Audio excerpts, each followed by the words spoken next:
ఎందుకన్నారు ఏమిటి అనేది నేను జడ్జ్ చేయలేను. అసలు ఉండవల్లి వీళ్ళందరూ కూడా వైసీపీలోకి పోతున్నారు అని పెద్ద వార్త వచ్చింది ఈ మధ్య. అంటే వాళ్ళు వద్దన్నారేమో అందుకని అంటున్నారు అయినా. అంటే తెలియదు మనకు. నాకైతే పర్సనల్ గా నేను ఎప్పుడు ఆయనతో పరిచయం కూడా తక్కువ. ఏమైనా ఒకటి ఏంటంటే ఇప్పుడు ఉండవల్లి లాంటి వాళ్ళు అప్పుడప్పుడు ఆ చెందుకు ఒక బెనుకు అట్లా వేయడం కాకుండా వాళ్ళ పార్టీని వాళ్ళు బతికించుకోవాలా. ఇప్పుడు రాష్ట్రంలో ఏమైపోయిందంటే వర్మ గారు, నరేంద్ర మోడీ దుష్టశక్తి అనలేదండి. నరేంద్ర మోడీ అనేది గ్రహాలు అన్నమాట. అవును, గ్రహమో పోయింది అనేది అన్నాడు. ఆ గ్రహం ఎక్కడ పోలేదు సార్. అవును. మీ వాయిస్ మ్యూట్లోకి వెళ్ళింది గఫూర్ గారు. మీ వాయిస్ మ్యూట్లోకి వెళ్ళింది. గఫూర్ గారు మీ వాయిస్ మ్యూట్లోకి వెళ్ళింది. లేదండి. ఓకే, మాట్లాడండి. ఓకే. నా బాధ ఏంటంటే నేను ఒక సెక్యులర్ వ్యక్తిగా మాట్లాడుతున్నా. మేము ఈ రాష్ట్రంలో బీజేపీ బలపడకూడదని కోరుకుంటాం. కానీ దురదృష్టం ఏంటంటే ఈ రెండు పార్టీలు కలిసేపాటికి 25 బీజేపీ చేతిలో ఉన్నాయి పార్లమెంట్ సీట్లు. కాబట్టి వాళ్ళు ఎవరిని పోగొట్టుకోవడంలా, ఒక చేత్తో ఇంకొకరిని పట్టుకొని నడిపిస్తున్నారు.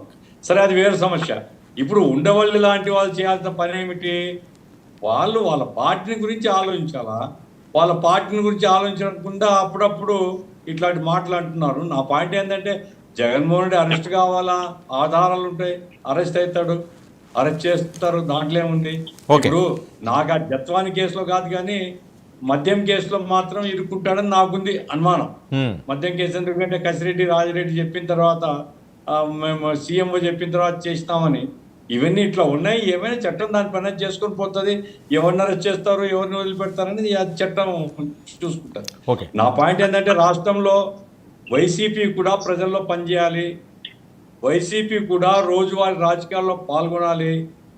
ప్రభుత్వం యొక్క విధానాలు నిర్మాణాత్మకంగా, ఏది నువ్వెంత కాదు, బూతులతో కాదు, నిర్మాణాత్మకమైనటువంటి విమర్శలు చేస్తూ నిర్మాణాత్మకమైనటువంటి ప్రతిపక్షంగా అభివృద్ధికి కావాలని మేము మనసారా కోరుకుంటున్నాం. ఎందుకంటే ఏ ప్రభుత్వానికైనా కళ్ళెం వేసేటువంటి శక్తి ప్రతిపక్షంగా ఉండాలి. ఆ రకంగా వైసీపీ దారి వదిలిపెట్టకూడదు, వైసీపీ ఫీల్డ్ వదిలిపెట్టకూడదు, ఫీల్డ్ లో ఉండాలా అనేటువంటిది మా కోరిక. అది ఉండవల్లి రూపంలో చెప్తారా, ఇంకొకరు చెప్తారా నాకు తెలియదు, కానీ అది వాళ్ళు నేర్చుకోవాలా, వాళ్ళు ఆలోచించుకోవాలా. ఏమైనా రాష్ట్రంలో ఉండేటువంటి ప్రభుత్వానికి విమర్శించి సరి అయిన పద్ధతిలో దారి చూపించాల్సిన అవసరం ఉంది. అది వైసీపీ కూడా తెలియదు. మేము లెఫ్ట్ పార్టీగా మా పని మేము చేస్తాము, కానీ మేము మాత్రమే సరిపోదు. ఇంకా వైసీపీ లాంటి పార్టీలు కూడా ముందుకు వస్తే సంతోషం. ఉండవల్లి లాంటి పార్టీ వాళ్ళు, కాంగ్రెస్ పార్టీ ఇంకా బతికితే ఇంకా సంతోషం. ఓకే, మాణిక్యాలరావు గారు, వర్మ గారు, ఏంటి ఉండవల్లితో ఏమన్నా మాట్లాడిస్తున్నారా? ఎవరు ఊహించినటువంటి కూడా మీకు ప్రశ్న రూపంలో రాకూడదు.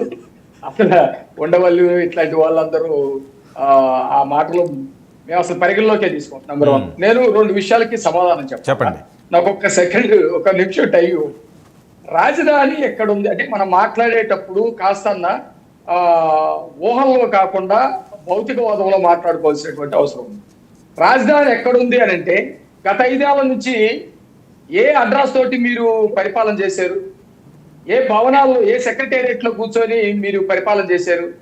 ఎక్కడ సమావేశాలు నిర్వహించారు? శాసనసభ సమావేశాలు, ఎక్కడ శాసన మండలి సమావేశాలు నిర్వహించారు? అసలు మీ జగన్మోహన్ రెడ్డి ముఖ్యమంత్రిగా నడిపినటువంటి సంతకాలన్నీ ఏ అడ్రస్ తోటి నడిచినాయి? అంటే మీరు ఒక కుయుక్తి అన్నారు 3 రాజధానులు చేయాలని, అవ్వలేదు. అది తీసేయండి.